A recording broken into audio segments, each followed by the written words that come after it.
Bonjour téléspectateurs de Business 24 Africa, vous êtes à votre émission Business Matin et comme d'habitude nous avons nos rubriques. La première rubrique qui est le point des marchés financiers, bien sûr avec Monsieur Lodamas, et puis nous allons terminer avec la rubrique La Bonne Affaire. Voilà, chers téléspectateurs, mais avant de commencer la première rubrique, nous avons un invité sur ce plateau en la personne de Monsieur Cissé Lamine, qui est le vice-président de l'Union nationale des auto-écoles de Côte d'Ivoire.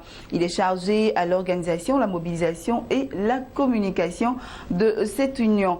Voilà, avec lui nous allons parler un peu de cette union, nous allons parler aussi de la réforme du permis de conduire et puis nous allons terminer avec son appel à lancer à tous les téléspectateurs et aux autorités de ce pays. Voilà, Monsieur Cissé Lamine, bonjour.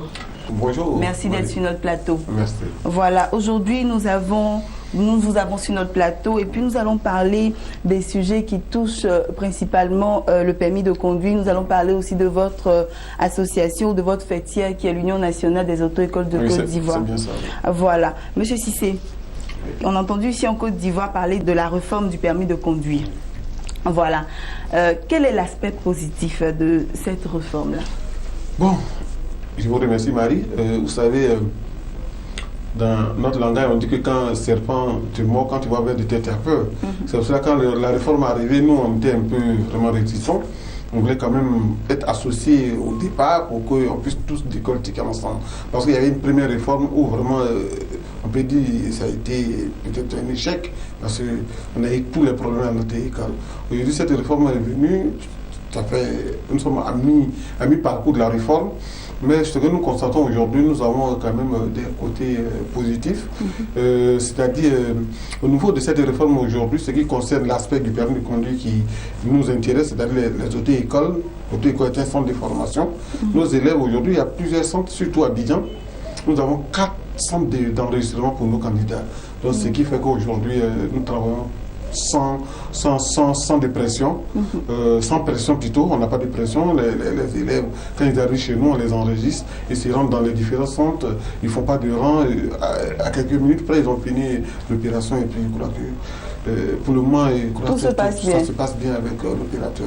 D'accord. On va parler un peu de vos attentes. Qu'est-ce que vous attendez réellement? Bon, nos attentes sont aujourd'hui un peu plus longues, c'est-à-dire, nous, on veut que ils nous aident quand même à équiper nos centres de formation. Vous savez, depuis Paul Lieu, avec les différents cours, les auto-écoles sont beaucoup sinistrés.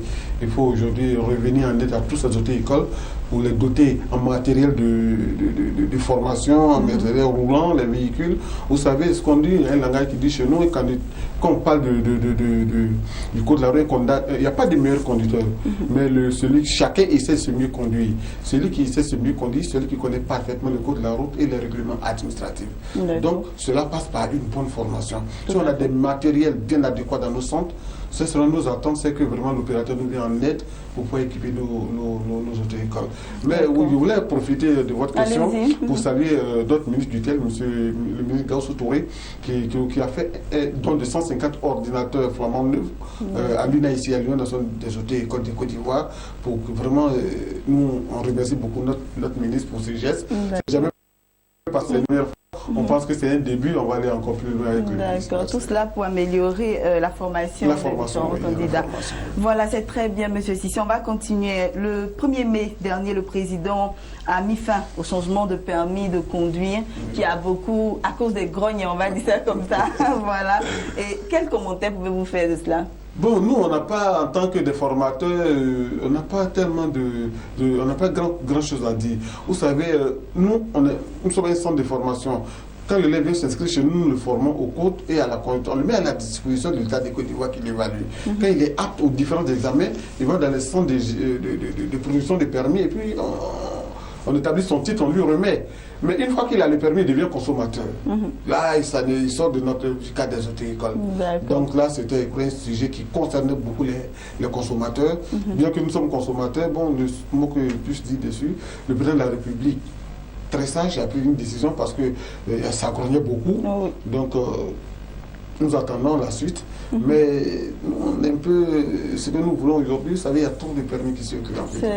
Il y a 3 permis qui circulent. Il y a les permis 3 volets, il y a les permis 4 crédits couleur rose et puis l'autre permis qui est en marche aujourd'hui, des opérateurs qui passent présentement. Donc, on voulait que quand même la Côte d'Ivoire ait un seul permis unique qui puisse circuler. D'accord, j'allais en venir. Que la Côte d'Ivoire a un seul permis.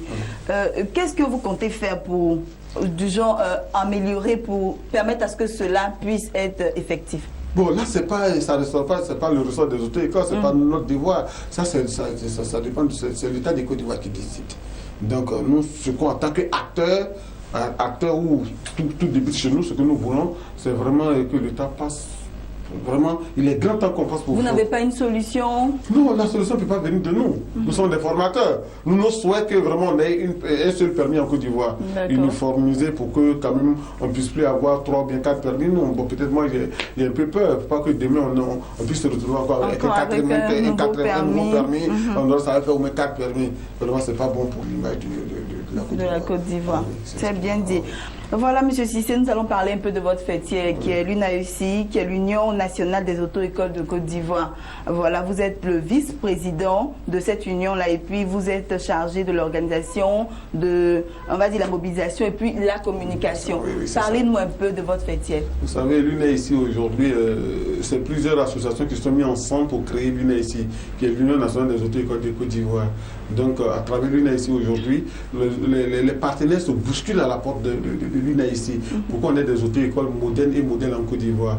Vraiment, l'UNAUCI a été la bienvenue. Nous avons un grand président à la tête de l'UNAUCI qui est le président Guillaume Coco, qui nous apporte beaucoup. Il a l'expérience, il a des auto-écoles en Europe, il fait aujourd'hui la fierté de la Côte d'Ivoire. Il est venu partager son expérience qu'il a acquis à l'Hexagone avec nous. Sincèrement, ce monsieur, nous le remercions beaucoup. Avec les auto-écoles sont en train d'avancer, vous allez voir l'image, bientôt l'image des auto-écoles, vraiment, ça va changer beaucoup. Maintenant, je profite avec l'UNAUCI aujourd'hui. Vous savez, en Côte d'Ivoire, il y a un phénomène qui avait pris de l'ampleur, les bons de permis. Il y a des bons de permis qui circulaient sur toute l'étendue du territoire, des bons de permis à 30 000 francs. C'était de la marque, avec la faute de nos autorités. C'est des permis qui n'étaient pas subventionnés. On a mené des enquêtes, c'était de la marque. Le président de l'UNAUCI a approché notre ministre du tutelle, qui a attendu notre appel, qui a pris une décision très courageuse. Nous remercions notre ministre pour cette décision. Ces auto-écoles viennent d'être suspendues pour 3 mois. Ils ne vont plus exister. Leurs cours seront virés au niveau des centres de gestion intégrés pour exister. C'est de l'arnaque. Ils ont arnaqué les Ivoiriens. On ne peut pas avoir des formations à un prix aussi bas. Donc à 30 000, il n'y a pas de bonne formation. Il n'y a pas de formation, mais de vous à moi. Vous donnez 30 000 francs à votre fils pour aller passer un permis. Vous l'envoyez à l'abattoir. Il a un permis, c'est même parce que c'est un permis. Il ne sait même pas démarrer un véhicule. Donc, vous savez, l'État de Côte d'Ivoire fait trop un accident de circulation. Tout à fait. Il y a plusieurs. Il était grand temps d'arrêter. De prendre des décisions qu'il faut. Vraiment. Merci à vous, M. Cissé, d'être passé sur notre plateau. On va terminer avec vous. Et puis, avant de terminer, vous allez lancer un appel. L'appel que nous devons lancer aujourd'hui, nous lançons un appel à l'État de Côte d'Ivoire de venir en aide aux auto-écoles. Les auto-écoles sont signatées par plusieurs années de crise que nous avons subies en Côte d'Ivoire. On n'a pas de véhicules de formation. Si l'État peut nous aider pour avoir des véhicules à moins coût, pour équiper nos auto-écoles, pour avoir des véhicules pour former des vrais conducteurs en Côte d'Ivoire. C'est l'État que c'est l'appel que je lance à notre Merci, M. Cissé. Merci beaucoup. Et on espère que cet appel n'est pas tombé dans l'oreille de sourds. Voilà. C'est ici que nous allons mettre fin à cet entretien. Monsieur Cissé, merci d'être passé sur notre plateau. Je rappelle que vous êtes le vice-président de l'Union nationale des auto-écoles de Côte d'Ivoire. Vous êtes chargé de l'organisation, la mobilisation et la communication. C'est ça, Marie. Voilà, chers téléspectateurs, nous allons passer maintenant à notre première rubrique de cette émission qui est le point des marchés financiers avec Monsieur Lodamas.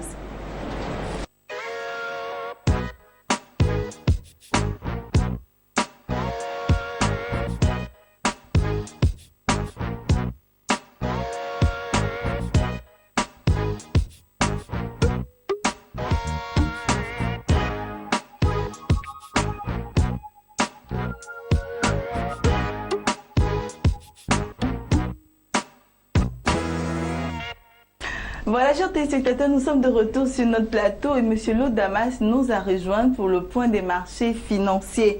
Voilà, M. Lodamas, bonjour. Bonjour, merci madame. D'être sur notre plateau. Merci pour l'invitation. Avec vous, nous allons faire le point des marchés financiers concernant la Bourse régionale des valeurs mobilières.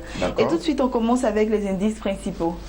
Bien, donc au niveau des indices principaux, on retiendra que le BRVM10 est passé de 273,48 à 267,47 points, soit une chute hebdomadaire de 2,20%.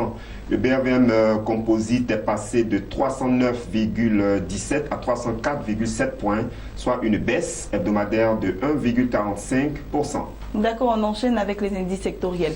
Ok, donc au niveau sectoriel, le BRVM Industrie a baissé de 2,35%, le BRVM Service Public a chuté de 2,82%, le BRVM Finance a baissé de 0,63%, le BRVM Transport a progressé de 1,56%, le BRVM Agriculture a augmenté sa valeur de 2,61%, le BRVM Distribution a progressé de 0,44% et le BRVM Haute Secteur a chuté de 6,90%. Voilà, nous nous intéressons maintenant aux grandes variations. Oui, parlant des grandes variations, on retiendra que la plus forte hausse hebdomadaire a été notée sur le titre BOA Mali, qui est passé de 24 185 à 30 035 francs CFA, soit une hausse hebdomadaire de 24,19%. La plus forte baisse a été notée sur le titre Bernabé Côte d'Ivoire, qui est passé de 215 005 francs CFA à 195 000 francs CFA, soit une chute hebdomadaire de 9,30%. Intéressons-nous à présent aux valeurs à surveiller. D'accord, donc en termes de valeurs à surveiller cette semaine, on parlera beaucoup plus de la valeur BOA Mali, qui vient de faire une entrée fracassante sur le marché des actions de la BRVM. Donc, comme je le disais tout à l'heure, en ce qui concerne les grandes variations, la plus forte hausse a été notée sur le titre BOA Mali. BOA Mali, donc, a terminé la semaine avec une cotation de 30 035 francs CFA, soit une hausse hebdomadaire de 24,19%. C'est une performance très intéressante. Tout à fait. Et le titre BOA Mali, donc, comme je le disais, est entré sur le marché secondaire de la BRVM depuis le 31 mai 2016 et cette valeur-là donc constitue la nouvelle attraction des spéculateurs en fait, parce que c'est la 40e entreprise cotée à la BRVM sur le marché des actions, c'est la première entreprise malienne qui se retrouve sur le marché de la BRVM. Donc tous les Maliens, nous vous saluons au passage, tous les Maliens veulent avoir des titres BOA Mali en portefeuille et donc tout le monde a envie d'avoir donc cette valeur-là en portefeuille. Et donc du coup la demande étant forte, elle propulse donc à la hausse la valeur du titre BOA Mali. Et ceux qui interviennent sur le marché se rendent compte qu'il est actuellement très difficile d'avoir des titres BOA Mali parce que tout le monde veut avoir ces titres-là pour profiter de cette hausse-là que tout le monde anticipait et qui se réalise, mais il n'y a pas de vendeur en face. Donc tous ceux qui ont acquis les titres BOA Mali, enfin plusieurs personnes qui ont acquis les titres BOA Mali sur le marché primaire, constatent que ce titre gagne en valeur sur le marché secondaire et ne sont pas encore prêts à céder ces titres-là. Donc il est vraiment difficile d'avoir les titres BOA Mali, mais nous encourageons tout le monde à persévérer parce que il y a des niveaux stratégiques qu'il faut surveiller. Nous le disons à chaque fois, notamment nous nous approchons de plus en plus vers le niveau des 50%.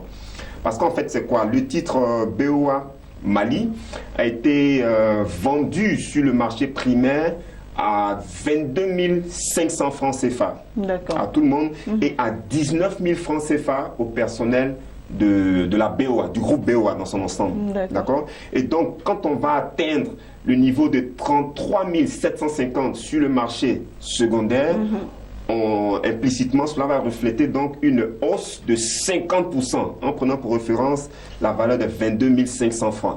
Donc, arriver à 50% de croissance, il est fort probable que certains investisseurs qui ont acquis les titres BOA Mali sur le marché primaire commencent déjà à les céder pour encaisser leur plus-value.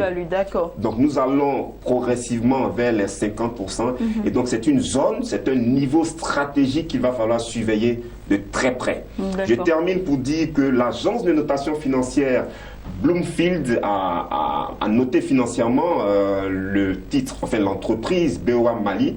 Et Bloomfield donc a accordé la note A- sur le long terme et la note A2 sur le court terme à la banque BOA Mali, avec une perspective stable. C'est très bien. Donc encore un rapport financier qui vient conforter le marché et qui risque encore d'alimenter cette hausse que nous observons déjà sur la trajectoire boursière de la valeur BOA Mali. C'est bien compris, monsieur Damas, et je pense que les téléspectateurs aussi ont pris bien note. On va continuer en allant à l'international pour parler de l'or, du pétrole Brent et du pétrole WTI. Bien, donc au niveau des matières premières sur le marché international, l'or a terminé la semaine avec une cotation de 1240,48 $ l'once, soit une hausse hebdomadaire de 2,46%. Le pétrole Brent a achevé sa course en reflétant une valeur de 49,72 $ le baril, soit une progression hebdomadaire de 1,10%. Je termine avec le pétrole WTI qui a achevé sa course en affichant une cotation de 48,47 $ le baril, soit une baisse hebdomadaire de 1,46%. D'accord, monsieur Lo, nous allons vous laisser partir. C'est la fin de votre passage sur notre plateau, mais avant, vous allez donner quelques conseils aux téléspectateurs qui nous suivent. Oh, pas de conseil particulier, sauf que nous disons simplement aux téléspectateurs de surveiller la zone stratégique des 50% en observant la trajectoire boursière de BOA Mali. 50%, on atteindra donc cette zone de 50% lorsque le titre BOA Mali va afficher une cotation de 33 750 francs CFA. D'accord. Donc il faut surveiller de près cette trajectoire boursière. Il faut surtout cibler cette zone stratégique parce qu'il est fort probable, à notre sens, que certains investisseurs, notamment qui ont acquis les titres BOA Mali sur le marché primaire, commencent déjà à céder des titres pour encaisser une plus-value de 50%. Donc il va falloir surveiller cette zone. Il va falloir également prêter attention à toutes les publications relatives aux états financiers 2015 qui continuent. Il va falloir participer aux assemblées générales. Il va falloir poser le maximum de questions pour mieux comprendre les entreprises et sociétés dans lesquelles vous investissez. Et donc l'information financière est totalement importante. Et donc, nous encourageons tous les téléspectateurs, tous les investisseurs à ne pas rester en marge de toutes les informations financières qui circulent parce qu'elles sont capitales pour réussir vos investissements à la BRVM. Voilà, merci Monsieur Damas. Merci, les téléspectateurs, je pense qu'on a compris tout ce que vous avez dit et je pense qu'ils vont s'atteler à toujours s'informer. Voilà, nous allons prendre congé de vous, Monsieur Lo. Merci d'être passé sur notre plateau. Ce fut un réel plaisir pour nous. Le plaisir est partagé. Merci. Merci. Allez, chers téléspectateurs, nous allons passer à notre dernière rubrique qui est la bonne affaire. À tout de suite.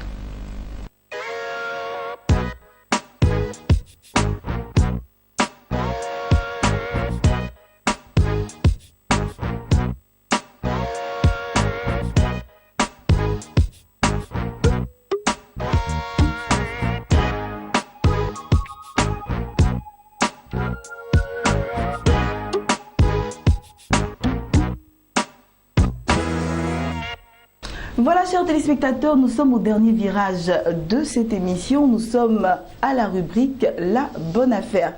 Et concernant cette rubrique, aujourd'hui, nous allons parler de la culture d'un piment doux. Oui, c'est le poivron. Et nous allons parler de la variété Nikita F1. Cette variété peut vous permettre de bénéficier de 12 millions de francs CFA à l'hectare. Et oui, chers téléspectateurs, cela est possible. Et nous sommes là pour vous donner quelques informations concernant ce projet. Comme d'habitude, nous allons commencer par la nature et les travaux à réaliser et l'estimation des coûts. Vous aurez besoin d'un terrain, vous allez le défricher, vous allez apporter les engrais, essayer de faire le piquetage, tout cela. Vous devez réserver pour cela la somme de 605 000 francs CFA. Nous en arrivons au deuxième tableau, chers téléspectateurs, qui concerne l'achat de semences, d'engrais, de produits phytosanitaires. Pour cela, réservez la somme de 301 000 francs CFA. Parlons maintenant du troisième tableau. Pour mettre en place ce projet, vous aurez besoin d'équipements de travail, entre autres des machettes, des houes, des perles. Et voilà, vous aurez besoin de la somme de 294 500 francs CFA. Un petit récapitulatif pour vous, chers téléspectateurs. Pour mettre en place la ferme de poivrons, l'exploitant ou le promoteur doit réserver la somme pour le premier tableau, 605 000 francs CFA, plus 301 000 francs CFA pour le deuxième tableau. Et enfin, pour le troisième tableau, 294 500 francs CFA. Ce qui donne un total, chers téléspectateurs, de 1 205 000 francs CFA. Voilà, pour mettre ce projet sur place et pour gagner à terme 12 millions de francs CFA à l'hectare avec la culture de poivrons, variété Nikita F1. Voilà, je pense que vous avez compris ces quelques informations que je vous ai apportées. Mais si vous voulez avoir encore plus d'informations, chers téléspectateurs, vous devez tout simplement consulter le journal La Tribune de l'économie au numéro 342. Voilà. Et vous aurez toutes les informations que vous souhaitez, pas de souci. Voilà, chers téléspectateurs, c'est ici que nous allons mettre fin à cette émission Business Matin. Aujourd'hui, c'est terminé. Nous vous souhaitons de passer une excellente journée et je vous dis à très bientôt sur la même chaîne et à la même heure.